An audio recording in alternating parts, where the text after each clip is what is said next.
Hello, everyone, and good afternoon to you. And first of all, thanks to everyone who's joined and is joining and in the process of joining. I think we've about 350 people registered for this webinar today, which we're really pleased about.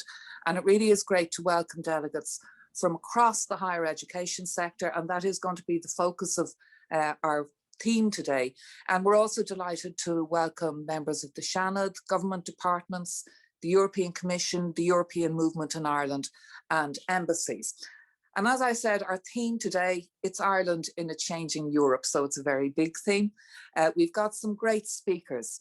We're delighted to be joined by the Commissioner for Financial Services, Financial Stability and Capital Markets, Union Mairead McGuinness, whom you'll all know, and also our host, Professor Ciaran Ó, President of NUI Galway and Chair of the Irish Universities Association. And by our panellists, Mary Harney, Chancellor of the University of Limerick, Andrew McDowell, the partner at PwC Strategy based in Luxembourg, and Aidan, Regan, Associate Professor at UCD School of Politics and International Relations. And just to let you all know, we have closed captioning available today. So each delegate can alter the size of those captions. That you do that just by clicking on the CC button at the bottom of your screen. I'm not very good at any of that, but I presume most of you are. So that CC button will change that caption size. Our panelists can turn off their video and mute themselves now for a couple of minutes, and they'll be back with us in a second. So to get us going this afternoon, it is, as I say, over to our host, the President of NUI Galway and Chair of the Irish University Association, for opening comments, Professor Ciaran Ó hÓgartaigh. Ciaran. So as President of NUI Galway and of the Chair of the IUA for this year, I'm very pleased to welcome you to this very important panel session, very important discussion. And particularly in Galway, and maybe in Ireland more generally, we feel sometimes that we're at the edge of Europe, but in Galway we're also conscious that we're in the centre of things as well. And I'm often reminded of JFK's words with his usual oratorical exaggeration and a capacity when he was in Ayr Square speaking to the citizens of Galway back in 1963. He said if the weather was good enough and your eyesight was good enough, you could see Boston.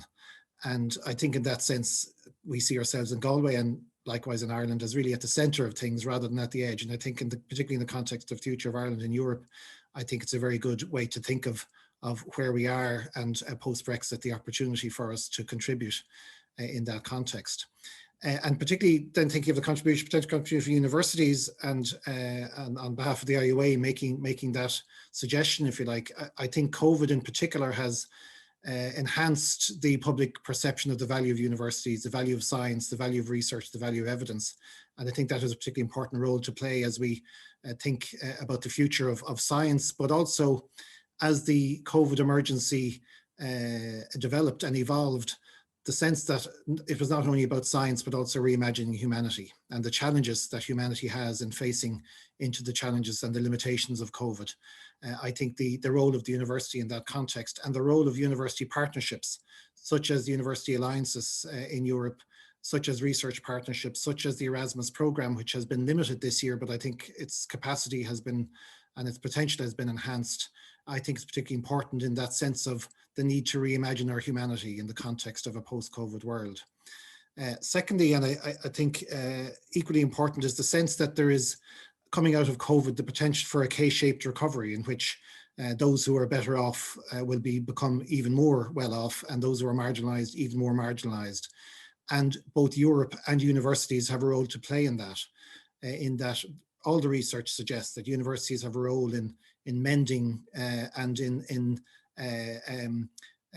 bridging the fissures in society, and particularly with regard to access to education, that access to education and access to the opportunities of education is particularly important in mending those kind of fissures, including for the most vulnerable in society. And COVID has exposed some of those fissures, but also made them wider. And universities and Europe more generally have a role to play in that context. in fixing and in ameliorating the effects of a potential K-shaped recovery for COVID. And then third piece, I think, which is often not mentioned, I think, in the context of universities, often seen as having a role to play in employment and in the economy, but the role that university plays in civic society. And again, I think particularly important for the future of Europe. And again, thinking about the marginalized and vulnerable, that universities have a role to play in educating a civic society and in contributing to debate and discussion, but also in developing graduates who can contribute to such debates in a well-informed way, based on evidence, based on broader perspectives.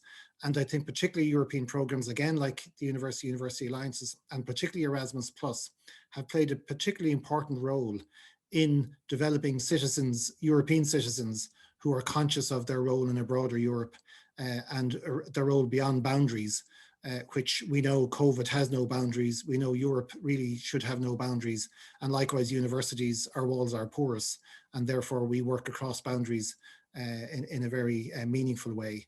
So particularly pleased to welcome this debate, to welcome the opportunity for universities and the IUA to contribute to the debate, and to also welcome the Commissioner. Tá áthasarraing bheith mar cuid in dí spóirt seo. I think we're both at the edge of things, therefore looking over the horizon at new opportunities, but also in the centre of things, and therefore in the centre of this particular debate. And we look forward to contributing to both the debate and to the consequences and to the ideas that come out of it. Thank you.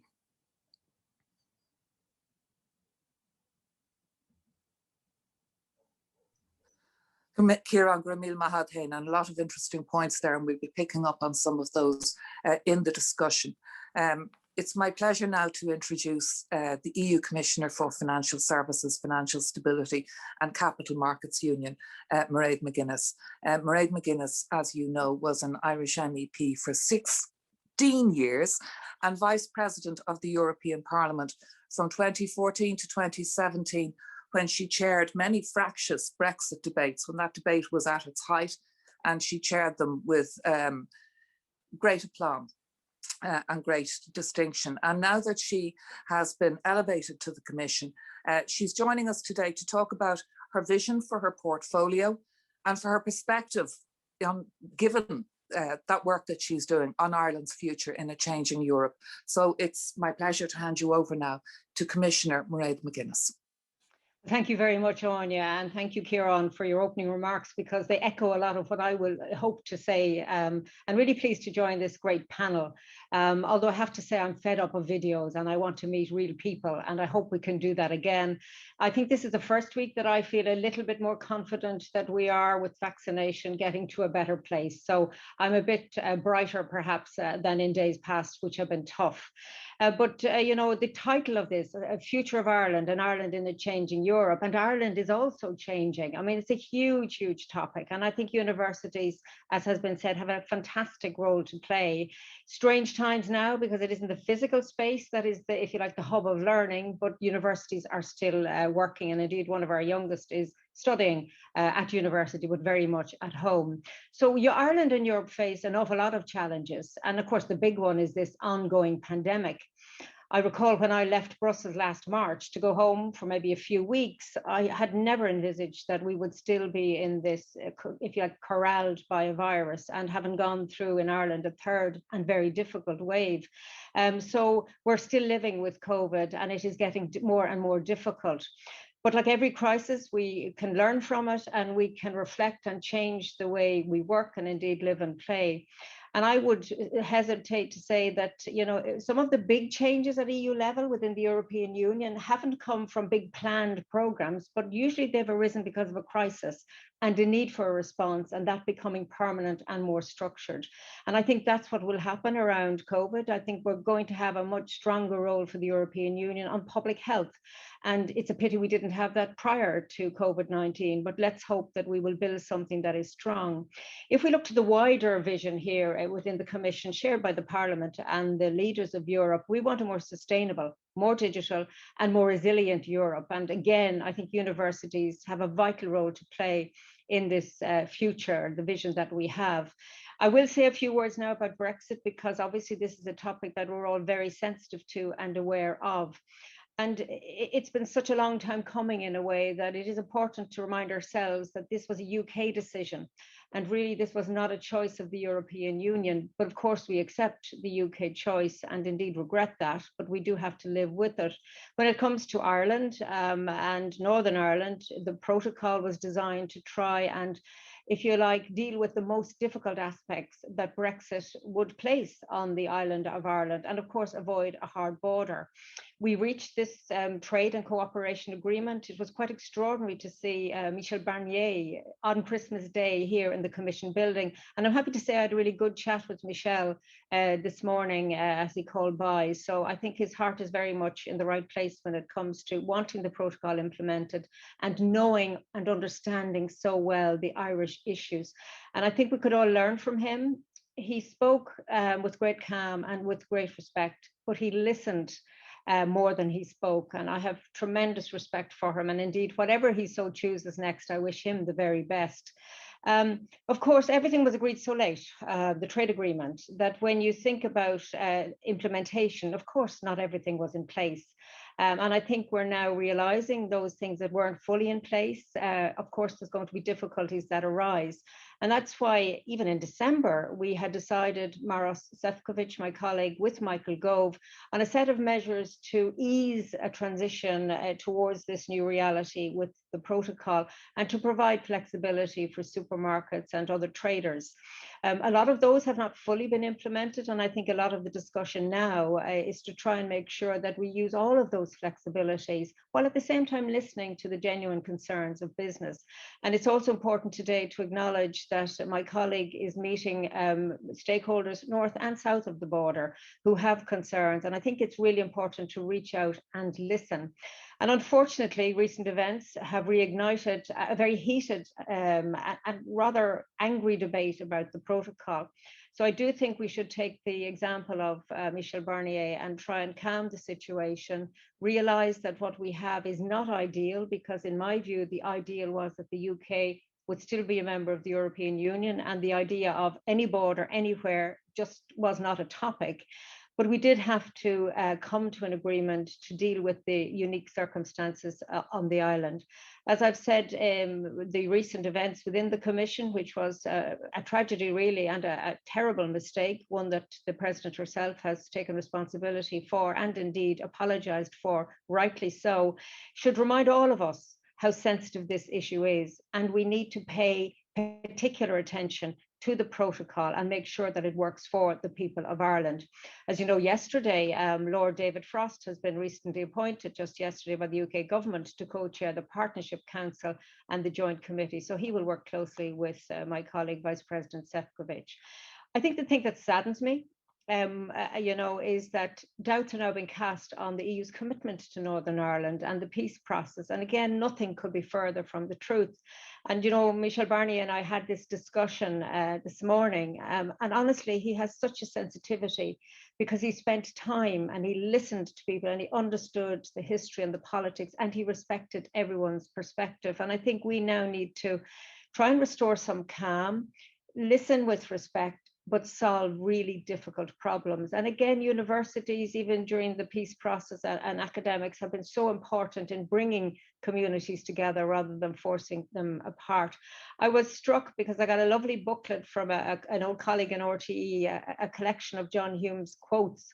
And it kind of, strikes me that John, who really built peace against great odds, because he knew the European Union itself was a peace project, and that within the European Union, there was scope to build this lasting peace in Ireland. I don't know if John fully knew the consequences of Brexit or its impact on Northern Ireland. In a way, I hope he didn't, because he would be very alarmed to hear about talks of borders. So again, calm and respect, really important over anger and accusation. The reality is that we are, of course, close to the UK and we will remain close to Northern Ireland. So we all need to work together. And the consequences of Brexit we have to deal with as well. But there are two key points. The decision of the United Kingdom to leave both the single market and the customs union, and indeed to pull away from the plant and animal health standards, have really caused a lot of the problems, because clearly there are rules. And if you're in that rule book, everything's fine. So a gardener in the north of Ireland can buy plants and bulbs from GB, and there's no issue if we're all in the same rule book, but that is not the case now. So it's really sad that the simple things, the pleasures of gardening, are being interfered with because of Brexit. So I hope we can find solutions to these difficult issues. When it comes to higher education, a lot of attention has been given to the UK's decision to leave the Erasmus programme. And I suppose that centres on this core Brexit issue of restricting movement, so not having free movement, if you like. And I think it's a regret for the students rather than anyone else who enjoyed this mixing and mingling and opportunity to learn and travel. But the UK is staying within Horizon Europe, which is the EU's flagship research programme, and this is very welcome, because collaboration between scientists is absolutely vital. And I think if we didn't know that, we do know it now because of our public health COVID-19 crisis. When I look at my own area, financial services, Brexit has resulted in a significant regime change, but we did a lot of forward planning and we didn't see any volatility or disruption in the markets when the transition period ended at the end of December. So here too, we will need to have a relationship with the United Kingdom, and the first step is to agree a memorandum of understanding on financial services. We hope to do that by the end of March, and that will set out how we will work together. And I hope it'll be the same type of arrangement as we have with the US. So it's a voluntary structure. We compare regulatory initiatives, we exchange views on international developments, and discuss equivalence-related issues. And I am optimistic over time, with trust and cooperation, that we will build a stable and balanced relationship with our UK friends. On top of Brexit, we're dealing with this health and obviously this economic crisis. And I said in my introduction, a crisis can be, a force for change in a good direction and a force for reflection as well. And I think, as you've said, Professor, an awful lot of people, families and communities, they are reflecting on the way we are, the way we were, and how it might be for the future. My first reflection is to sadly say how unprepared we were, the so-called developed world, for dealing with the public health crisis.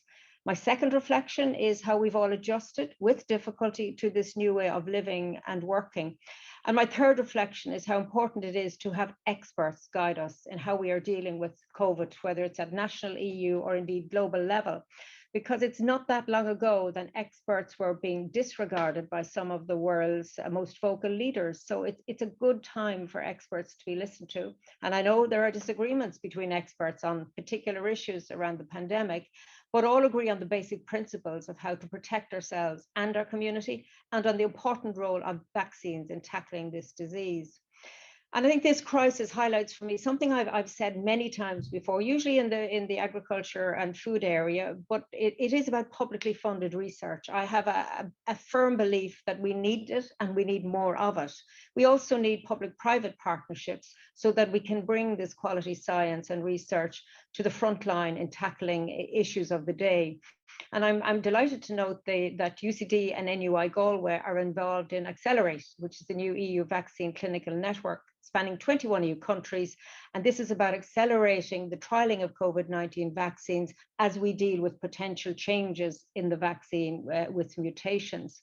The big change that we all face, and I think we talk about it more than understand it, is this focus on how will we have a green recovery?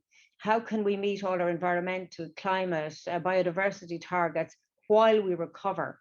And I think the good news is that there are very few people saying we can't recover that way. We've got to stick with the status quo, forget about green growth, and just get back to where we were. But the challenge is not to do that, because we can't afford it. It's not even the money aspect. We cannot afford it from the point of view of building a more sustainable and resilient planet, and of course a European Union.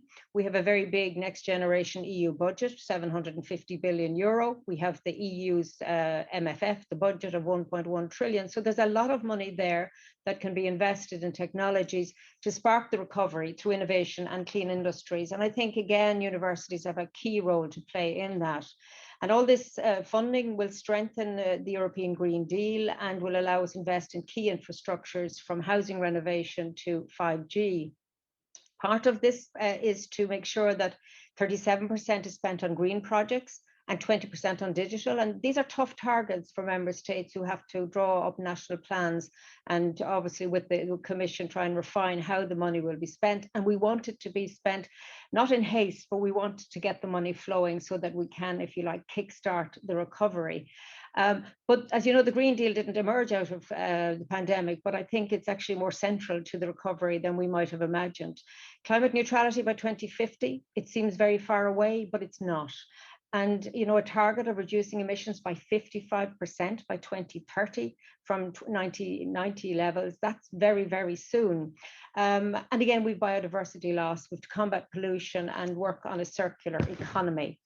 And these targets will be impossible if we don't continue to invest and to change the way we are.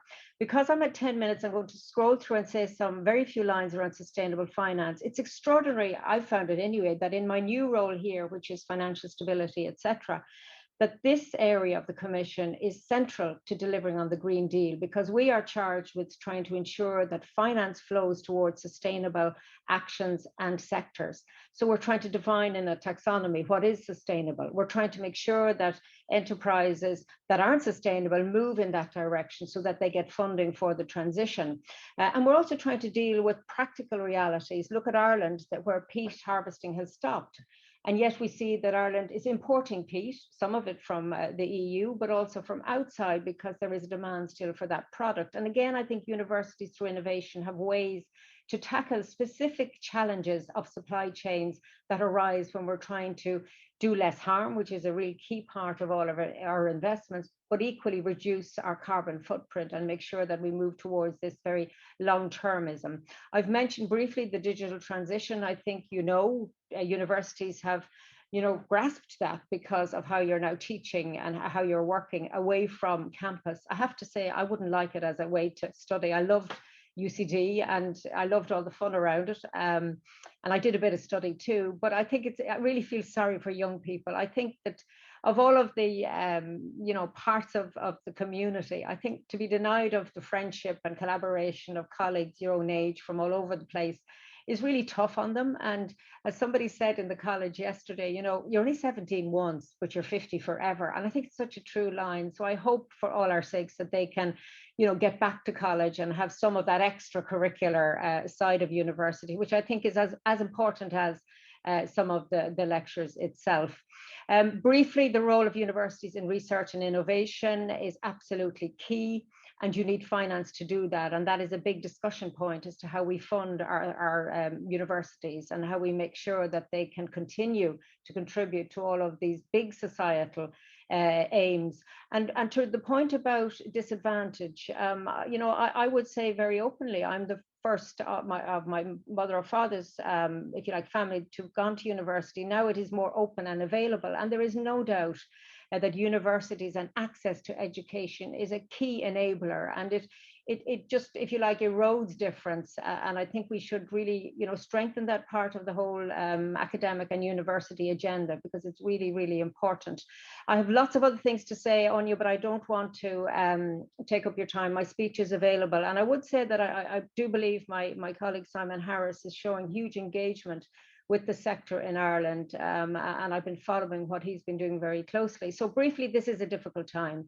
The crisis has to be used to reflect on how we do things better. I think universities play a pivotal role because you challenge, you change, you innovate.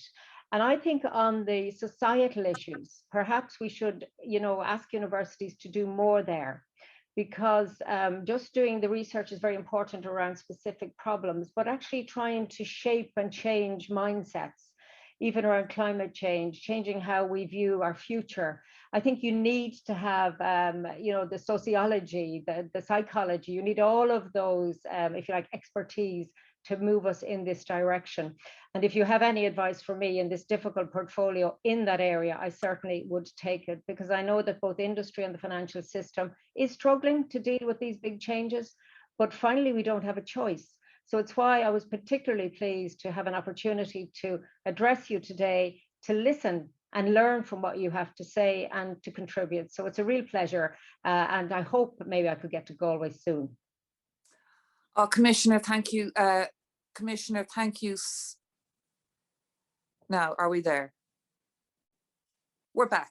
Commissioner, thank you so much. That was a really excellent speech and you covered so much ground, and I think it will bear people going back over. I thought it was really interesting, that point you were making about societal issues, and also Ciaran Ó, what Professor Ó was saying as well about a K-shaped recovery in European citizens, and we'll come to all of that with you and with the rest of the panel, and let me introduce them to you now. You know most of them, but anyway, Mary Harney, of course, is Chancellor of the University of Limerick. She's the chairperson of UL's governing authority. She is a former Taoiseach and an alumnus of Trinity College Dublin, and also president of the HIST as well, I think, Mary. Andrew McDowell was former Vice President of the European Investment Bank. He's now a partner at PwC Strategy, providing advice to banks, government and public financing institutions on the opportunities and challenges arising from the accelerating transition to a net zero economy. So feeding very much into all of those issues you were talking about there, Commissioner. And Aidan Regan is an associate professor at University College Dublin and director of the Dublin Institute, Dublin European Institute, a Jean Monnet Centre of Excellence in European Political Economy. And let's start with that big question that you were talking about, Commissioner, and also Professor Ó about it. And Mary, I'll go through each of the panelists, but maybe Mary Harney, you would take this first. You know, the world has been completely thrown upside down. Universities have been transformed like everything else. So, you know, in Europe, it's changing much more than we ever imagined it would. Not wasting a crisis, as the Commissioner said. The key changes Ireland needs to make, the key changes the university sector needs to make, from your point of view. Well, I think the Commissioner put it very well when she said universities are about challenging, changing and innovating, and they are hotbeds of knowledge. So in an Irish context, we need to make sure that the universities have a sustainable funding model.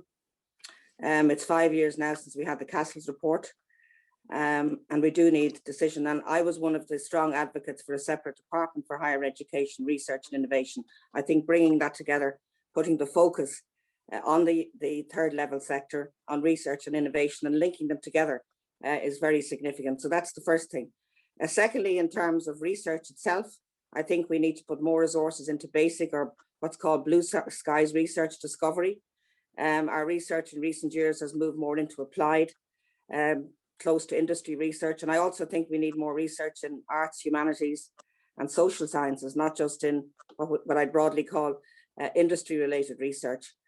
And lastly, we'll probably deal, the Commissioner did mention the Erasmus programme and the Horizon programme.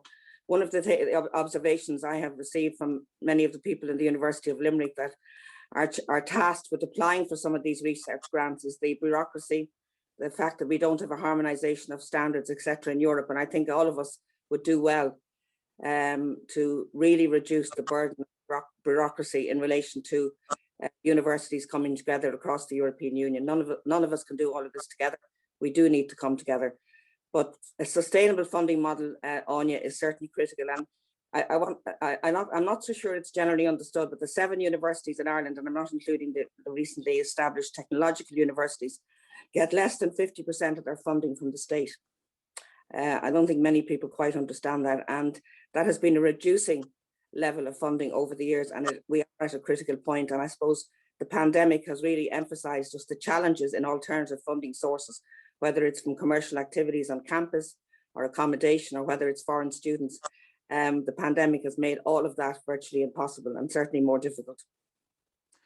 And let's deal with that question of funding, because it's critical, isn't it, to the universities being able to deliver, you know, on any of the opportunities the change might be presenting at the moment. Andrew McDowell, on that and the funding model for third level, because, you know, as the former Taoiseach knows, it's always a tough political sell trying to get more governments to come up with more money when, you know, there's always, you know, the health service, there's primary education and so on and so forth. So the way Europe needs to go about that, the way Ireland needs to go about that, and where alternative sources might come from.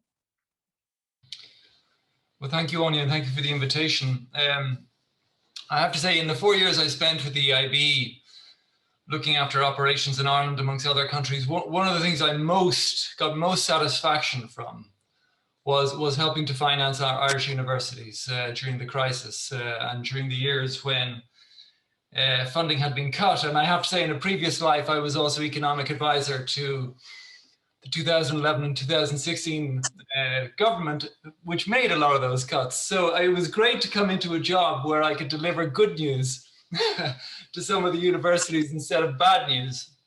And during my time, we financed pretty much every single Irish university to support their capital programs when obviously grant aid was very scarce from the state, as well as, I should say, Dublin Institute of Technology and the Royal College of Surgeons. And altogether, I think we signed about €1 billion of loans over a fairly short number of years. So that was very good news. Now, what was crucial for our ability to do that was the fact that Irish universities, and this may seem quite technical, but were not part of or counted as part of being the state. That they were, to use the parlance, they were off balance sheet for the Irish government. So if the EIB came along and financed a capital program in Limerick or in Galway or in UCD, this was not counted as government expenditure. And therefore, when Ireland was struggling to meet certain fiscal targets, particularly during the during the IMF EU bailout, this was a way of bypassing some of those fiscal constraints. And what was crucial in that regard was that, as Mary has just said, is that more than 50% of the revenues for the Irish university came from effectively private sources in the form of various charges and business revenue streams. Now that was good in a way, and having said that, I fully understand what was happening then inside the system was the only areas where universities could really invest in were those areas that were likely to generate private revenue. So the types of things we were financing were, postgraduate teaching and research facilities where there was a clear revenue stream. We were financing R&D, yes, but mainly the commercialization activities where it was very close to business and where there was going to be licensing and royalty revenues and so on. So all of this was pushing universities in a particular direction. There was very little money, including from the EIB, available for blue sky research because there was no revenue model. There was no revenues to repay the debt. And there was very little money from us for undergraduate. I mean, basically, when we were supporting, university education, I really mean fourth level, postgraduate. So this was something that, certainly even as somebody who was delighted to be doing these deals with Irish universities and filling a huge gap, I was increasingly conscious of over the years that universities, by virtue of us being effectively the only source of long-term finance for capital investment, were pushing all of their investment into these areas that were revenue generating. And obviously in the longer run, that raises fairly fundamental social and political questions about what the role of universities really are. One final just comment in this particular topic. Notwithstanding what I've just said, I still think it's a very good idea for universities to have the financial flexibility to borrow outside of the government framework, not to have every penny they spend and every euro they borrow have to be approved in Merrion Street. I think that's a very bad idea. And I think being outside of the government framework is a very good thing. That does lead to these requirements in terms of, a minimum proportion of market revenues. But it also, the thing that was most close to pushing the universities into the Irish government accounting system, pushing them back on balance sheet, was not so much the market revenues. It was the independence. It was the governance of the universities. And I think this is something that Irish universities need to be very careful about. If they become effectively directed by the state in terms of their governance, they will be brought back on balance sheet and will lose all access to facilities from the likes of EIB. And I think this is something that I know the Irish Universities Association are very attentive to. Okay, we'll come back to that point. Thank you very much indeed, Andrew. Just check, yes. But what I find really interesting, and maybe Aidan, you come in on this, is that all of you in your remarks have addressed this issue of the university and social justice, European citizens, equity, access to, for undergraduates and so on. And Aidan, that's your thoughts on what the role Europe can play in addressing all of that, and maybe the lessons we've learned about, with remote learning, how we can expand access to more learning at university level across Europe. Yeah, thank you, Áine, and thank you. Thanks to the Irish University Association for organising this. I mean, it probably won't surprise you that we're going to probably drift back to a conversation on resources, because the direct answer to your question is a question of resources and investment and capacity. And these things can't easily be disentangled. So when we talk about delivering more online, when we talk about expanding access, when we talk about doing more at the university level, when we talk about engaging in more collaboration, this requires more people doing more work. And that means expanding out the number of people that work in the university sector. So for example, if you take other public universities in Europe, take the University of Amsterdam or the University of Zurich. The University of Zurich has 3,700 full-time academic staff. It has about 2,200 full-time administrative staff, and it has about 25,000 students.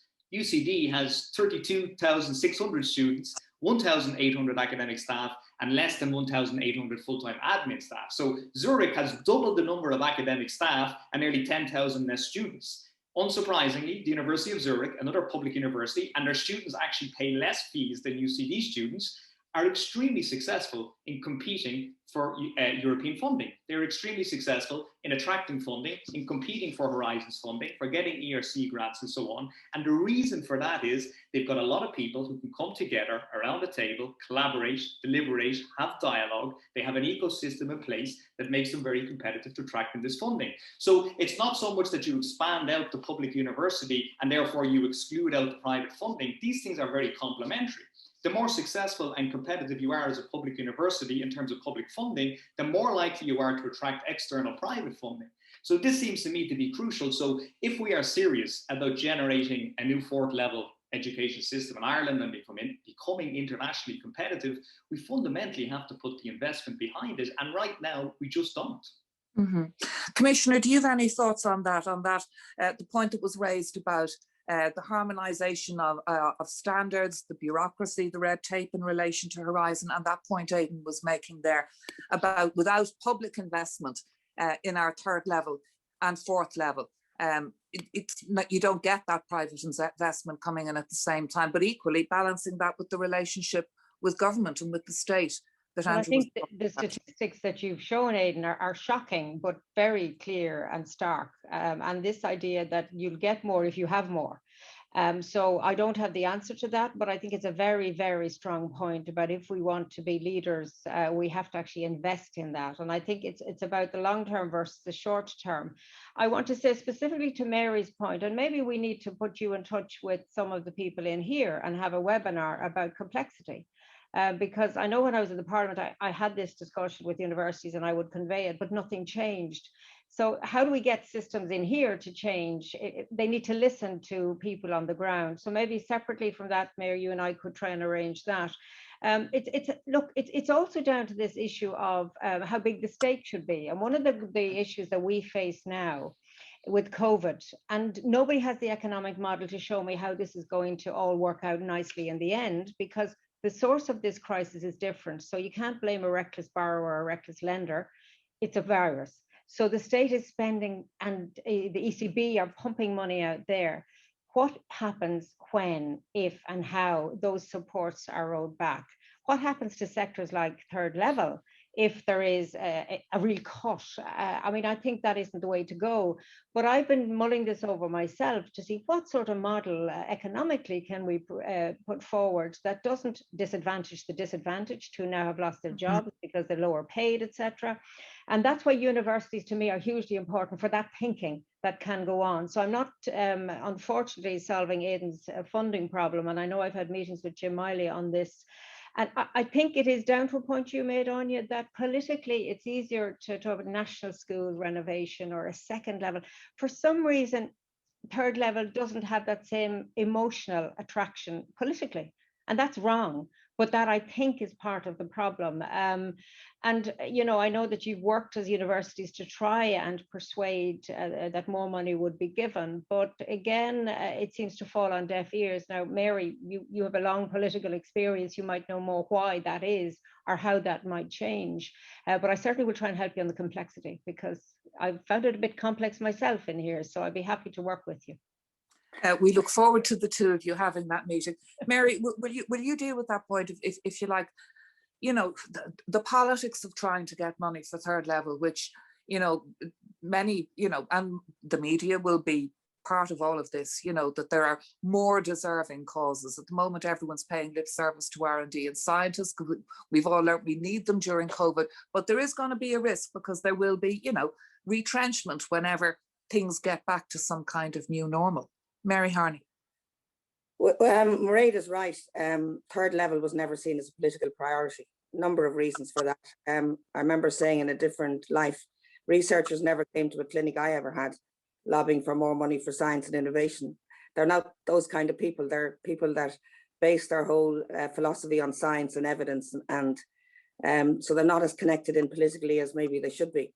That's why I really welcome the new department headed by Jim Breslin, whom I know and worked with before. I think it's going to be a game changer as far as the university sector is concerned. And I know there's upcoming legislation, and I hope, to reference back what was said about what Andrew said about governance and independence, I hope that that is fundamental as we go forward, notwithstanding the funding issues. But I think it's politically difficult. Besides the fact that it may not have been a political priority in the past, in Ireland, over half the population now have third level education. I think it's the highest in the EU.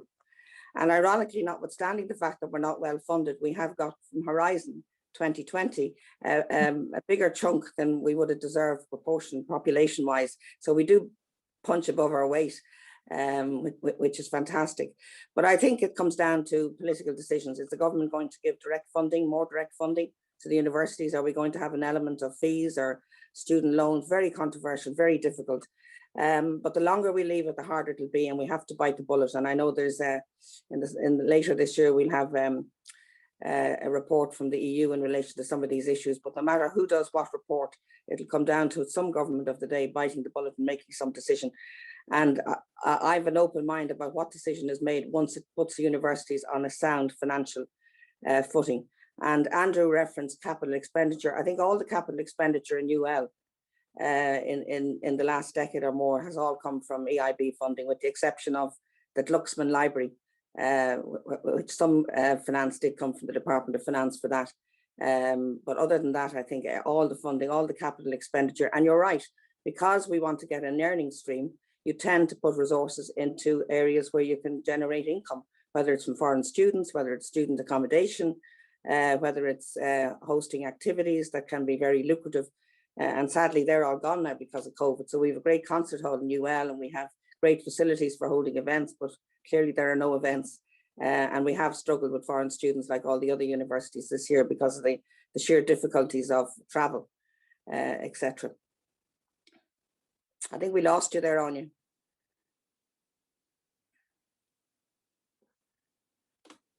I'm very sorry about that. Basically, it was a problem with the lead here. Anyhow, my apologies.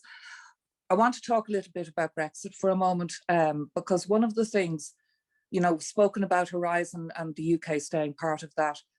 We've spoken about Erasmus, which unfortunately they're not going to be. But also for Irish universities, we're now in a situation where, you know, our universities are the Anglophone universities now in the EU. So the capacity to develop relationships, not just within the EU, but also north-south and east-west. Maybe, Andrew, you'd come in on that. Yeah, well, I mean, I think post-Brexit is a big opportunity for Irish universities as an obvious destination for, you know, for continental European students who, you know, traditionally went to the UK for an English language education. And I can see living here in Luxembourg already, you know, there's a lot of repositioning taking place across the European university sector as to who's going to win these students. Now, one would think Ireland is the only possibility because Ireland is the only remaining English-speaking country. But in fact, what we're seeing, and I'm sure colleagues will attest to this, is universities all over Europe basically switching their core teaching language to English. I mean, you see what's going on in the Netherlands. So all the students from Luxembourg, an awful lot of them now, instead of going to the UK, are going to Maastricht or Amsterdam or Rotterdam because they've switched their entire education program into English post-Brexit. So I think there is a huge opportunity to offer a more genuine, authentic English-speaking experience. But obviously, that comes back to resource issues and the ability to obviously fund the type of infrastructure and programs that students are going to expect. Just one, actually, and one topic that I have discussed with Jim Miley and others in my days in the IB. There is a very interesting facility available from the IB, which is basically to provide guarantees to Irish banks that fund postgraduate students coming to study in Ireland. So basically, if Irish banks were willing to provide low-cost unsecured loans to European students that wanted to do postgrads in Ireland, EIB would guarantee that, would basically say, you can suffer almost no credit losses. And I think it's another way Europe can help Ireland with its post-Brexit economic recovery. And it's something I hope since my departure from the EIB is continuing to be pursued with the Irish Universities Association. Commissioner, do you want to come in on that? If you like, the opportunity we have here. I mean, as Andrew was saying, it'll take investment. But we are in a critical kind of pivotal position here, aren't we? Well, as Andrew said, you'd imagine we should be, but I'm fascinated by what he's just said, that the universities are responding and grabbing the business by switching to English. I also think we need to switch away from English a little. I think one of the downfalls of Ireland is that we speak English very well. And if there was one thing that I would ever change is I would have gone and spoken a foreign language. I've been doing French for 336 days now. I could, say a little, and I can speak a bit of German, but it is an issue for us in Ireland. And I think the Taoiseach recently did make some comments about this, and it needs to happen at national school. So I think there's a bit of both here. We have an opportunity because we speak English, but I think we would have more opportunities within the European Union if we had a wider suite of languages. And for some reason, we just haven't got that right at all, ever. Even teaching of Irish is not particularly good. And there are opportunities for people to speak Irish, but it certainly is the thing I always say when I'm speaking to young students in universities or second level, speak whatever language, French, German, whatever it is, have a language. It's really, really important. So, I mean, Andrew, I'm really interested, you're saying what they're doing, but we should be able to get some of that. But then I think the practitioners like Aidan might know more, or Mary, as to what the realities are. The other issue is, will people travel? So will we have a few years of, this gap? And I think from what Mary Harney is saying, that's a real worry for universities, that because you have to gather finance from the real world, if that stops functioning, then that's a big gap in the financial structure. And, it's a very big question then for the country as to what sort of third level and what level it wants its third level to be at internationally, because if you don't fund it, it just won't function. So I'd be more worried about that people won't travel. Mary and Aidan on that, and Mary particularly, I noticed the professor said at the start, we are not on the edge on the West Coast. So again, bearing that regional aspect in mind as well. And we're not on the edge in Limerick either. Well, interesting. I'm a great fan of the Erasmus programme, and in fact, UL, University of Limerick, has the highest percentage of participants in the country at 30% of students. And the reason for that is it's mandatory in 7 areas: international business, languages, the humanities, etc. But among the barriers for the Erasmus programme, and I've spoken to parents about this, particularly those that are from socially deprived backgrounds, economically deprived backgrounds, or those with disabilities. I think we need to do more in Erasmus to help them with their accommodation, with their travel, etc., with other supports. The fees are waived, but the living costs tend to be very high. But to go back to Mairead's point, or the Commissioner's point, I should say, my apologies, I think the fact that we don't speak languages as well makes many students nervous, I understand, about going to Germany or going to France or going to Spain or going to Italy. We are bad at languages, and I'm always in awe when I sit at meetings across Europe. the way people can so easily switch from their native language into English and back again. We really do have to introduce the teaching of languages at national school, because we are falling way behind. And I think it is a factor among some students' reluctance in where they can to take up an Erasmus program. And I think Erasmus is fantastic because it broadens the mind. I mean, I've often said in relation to our membership of the EU, it's really opened our minds when we engage with other people and see how things can be done differently. And I'm a great fan of young people. I know a lot of our young people post university like to travel to Australia and other places. That's closed now, but I'd love to see them during their university years spending more time in other EU countries. And Erasmus, not just for the EU, it's for outside the EU as well. But I think it's a fantastic program. And I would suggest maybe other universities should make it mandatory, but clearly we have to provide supports for those that don't have sufficient means to be able to afford to live abroad. Oh yeah, my daughter, like so many students, so they're just desperately hoping for their Erasmus to come through for next year.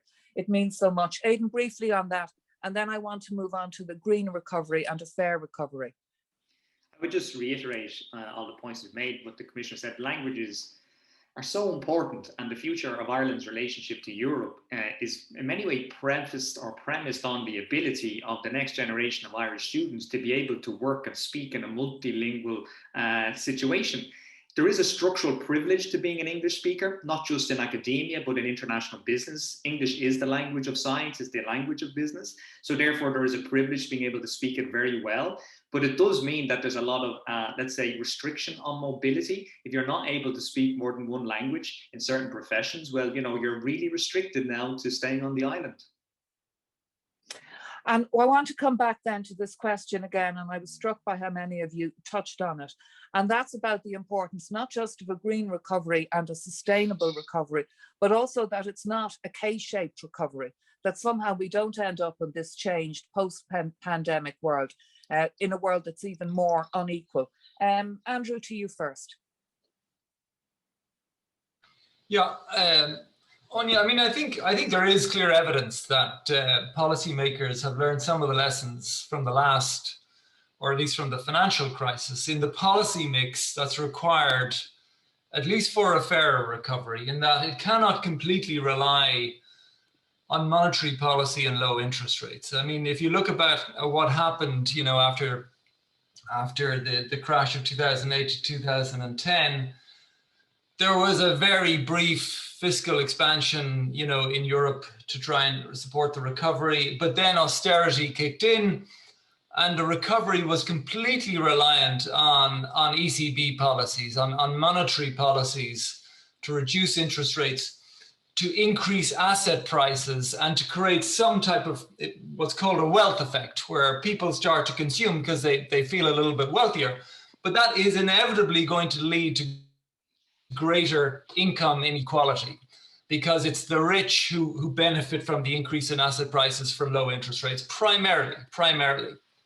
And I think what we're seeing in this, after this crisis, certainly in the United States, maybe in Europe to a slightly lesser extent, is at least in principle, that this time will be different. This time is different. We're not just going to rely on ECB, that there is going to be more an investment-led recovery. And in particular, we're going to rely more on green investment and building back better, which is going to have better distributional consequences as well as environmental consequences.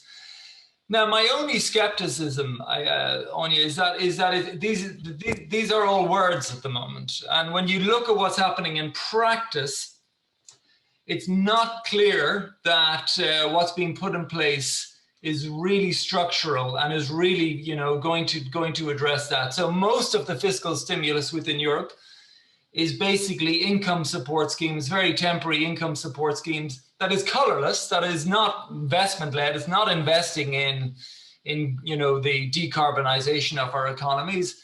It's the type of thing that will be turned off when the economies start to grow again.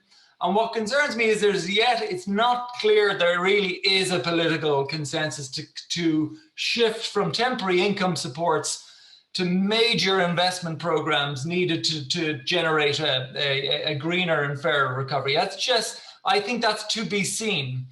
I think the Commission is doing the right thing, and obviously the Commissioner spoke about Next Generation EU. and the 750 billion borrowing program for the first time. I do think this is a landmark moment. You know, the first time the union ever issues common debt to finance spending programs. This is a kind of Rooseveltian moment in Europe, you know, where for the first time the federal state uses its borrowing powers. I only would say, I wish the Commission had spent, and will spend a little bit more time thinking about what the money is going to be spent on, not just how the money was going to be raised. So I think, I do understand the circumstances in which this program was launched. It was all put together quite quickly last summer, you'll recall. And there was a huge amount of debate between North and South over common debt issuance and crossing that Rubicon. And there probably wasn't enough time spent on, well, what are we actually going to spend this money on? And I fear there is going to be some profound disagreements in Europe over what this money is actually spent on and whether it's really delivering on the ambitions that were set and the expectations that were built up. But let's see, the jury is out. Okay, well, I'll give the Commissioner a moment to think about that one. Mary Harney, your thoughts about that equality issue in the recovery, what the money is being spent on, and whether the EU really, if you like, will learn the lessons that this crisis has thrown up for us all. Well, as the Commissioner said earlier, 37% of the spend is going to be on the green economy, and I think 20% on digitalisation. And I think they're the hallmarks of ensuring greater equity and equality, even in terms of where people work and how they work. The Irish universities are very involved in alternative materials. For example, in the University of Limerick, we are very close to an alternative fuel for the aviation industry. So there's a lot of good work happening. And the Horizon programme, with its big budget, I think is being targeted in a way I've never seen before. And I find that really encouraging. So, and in terms of the Irish government, I think there is a strong commitment to the programme for government to what I'd call the greening of the country. I was listening to a debate earlier this morning about the banning of coal around the country, and that seems to be as controversial as it was 30 years ago. And it's hard to believe it has taken us 30 years to bring the whole country into a regime that should have been done maybe a long time ago. Can I just say before we finish, because we're probably finishing soon, I want to thank the Commissioner for her offer to help us around the bureaucracy. I know that certainly the President of UL, Preston May, will be smiling when she hears that I'm setting up a meeting for her with the relevant authorities in Brussels. When I was talking to her yesterday, that was one of her big issues, the huge bureaucracy around the application process for some of the funding. So I want to thank the Commissioner very much indeed for her support. I think all the universities would be very pleased if they could speak with the relevant people. In fact, sometimes it's a question of talking to the right person to sort out problems, as we all know. All right, and no better woman than yourself to do business at any opportunity, and fair play. Commissioner, will the EU learn the lessons? Will the money be spent on the right things? Will we see better results out of all of this? On the first point, I've certainly warned against doing what we did in the past, because I think I have the experience to talk about what we did in Ireland, and it was not very pleasant, and there was a lot of suffering and all sorts of problems. So when, for example, we launched a non-performing loan strategy, I was the one who said, let's talk about the borrower protection here, not just the lender. The second point around the Next Generation EU, there is quite a look at what country-specific plans. So it isn't quite like we're giving you the money and you go off and spend it, because we want to make sure that it adds value and provides growth and delivers green and digital. So some of the plans, and I don't think Ireland has submitted its plan yet, but there's only a few plans in, and there's a lot of over and back. So I think that will happen. And the third point, I don't recall what you said. What was your third point, Áine, to me? One was it's about whether, because, you know, the point Andrew was making about the political cost of austerity, whether that lesson has been learned. Oh, I think it has. But I mean, around the table, there are different views. Around the member states, there are different views. And that's why, I mean, one of the reasons I wanted to get to talk to you and to be able to listen to you was to say to those who have time and have the skills to think, what do you do? What policies do you put in place to make sure that we have a just transition so that the coal miners in Poland don't turn against Europe because we've taken their jobs away? The turf cutters in Ireland are furious. I mean, farmers are worried about land being flooded again. We have to do all of those things. But this goes back to my earlier point. We need help to change our mindsets about change, and also to make sure those who have to change aren't just patted on the head, that they have, if you like, a place to go, a rescue.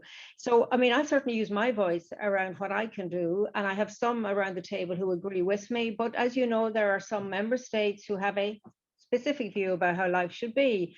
And I think we just have to try and work to persuade them that this time is different. The cause of this is very, very different.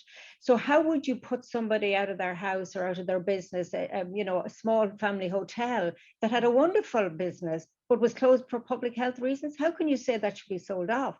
I don't know what the solution is, but I know that's a bit harsh as far as I'm concerned. Two other points. I am privileged to have worked with academics from Irish universities. I invited many to come and speak in the Parliament. You should do that more.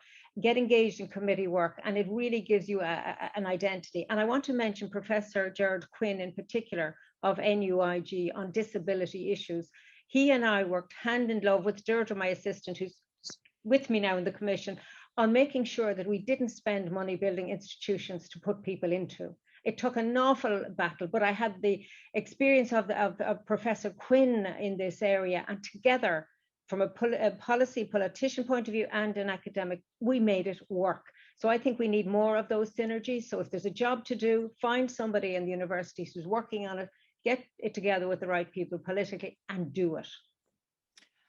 Commissioner, I'd really thank you so much for your time today. It's been really fascinating. I'm sorry for any technical glitches on my end, and I'm sorry that I didn't manage to get more of the points that were being sent in by the hundreds of people who registered from this webinar. But it really was, it's flown by for me this hour. We really appreciate your time, Commissioner. And also thanks to all our panelists, Mary Harney, Andrew McDowell, Aidan, Regan, and of course our host, Professor Ciaran Ó and the Irish Universities Association. Mairead, you wanted to say something? I mean, they call me Ma at home and Mairead, so I'm very happy to call Mairead. Just people were afraid to, you know, Commissioner. I kind of answer to Mairead a lot, so don't worry about that. I kind of like being called. And can we also put on the record, for all of you who don't know, Mairead told us before we started, the hairdressers reopened in Brussels this morning. And can we just, it's been a joy, quite apart from anything you were saying, to look at somebody who's been able to get their hair done. Everyone here in Ireland. I'm very jealous, Áine. Jealous. Thank you all. It's been fantastic. Thank you.